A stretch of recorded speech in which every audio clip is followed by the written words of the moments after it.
For both of you, I know that no politician wants to make this choice, which is coverage or cost when it comes to a priority for a good health care bill. But let me ask you, is it more important to get costs down if it means you're not necessarily going to cover those 40 million, all of the 40 million Americans that don't have health care?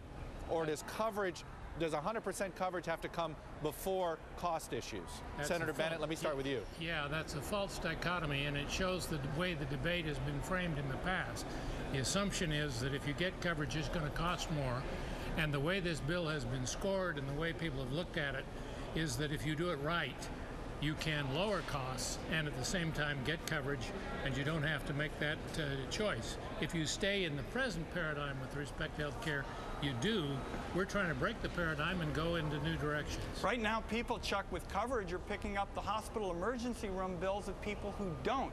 What we're doing now is trying to make sure that we squeeze more value out of the healthcare dollar. For the amount of money we spend in America today, you could actually go out and hire a doctor for every 7 families.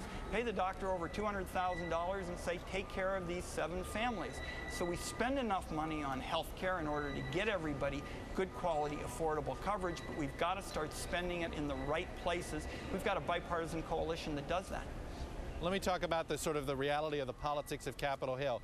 If a health care bill doesn't get through Congress before the 4th of July, are you pessimistic that anything can get done before the 2010 elections, before the campaign season gets in the way? Senator Bennett, let me start with you. I'm always interested that the people in the press are fascinated with deadlines. I guess that's because you deal with deadlines. Every hour, my friend. Yeah, and setting an artificial deadline, quite frankly, is not a good idea. Obviously, we want to get it done as quickly as we can. We want to get it on the agenda before electioneering completely takes over. But at the same time, if we say, okay, if we don't get it done by the 4th of July, it's dead, that's crazy. There's always a little more time, and particularly the economic pressures say if you don't get it done by July, keep working on it through August and September and October.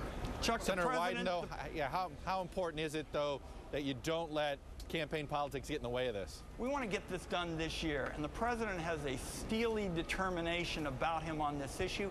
He understands that to fix the economy, you have to fix health care. The fact of the matter is the reason that people's take-home pay doesn't go up is because health care is gobbling up everything in sight. So fixing health care and fixing the economy are two sides of the same coin, and we're going to get it done this year.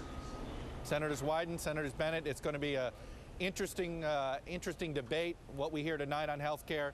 And I know you guys are going to be big players on this. We'll be watching and probably having you on a lot. Thanks for having me. Thank you, Chuck. Thanks for being here.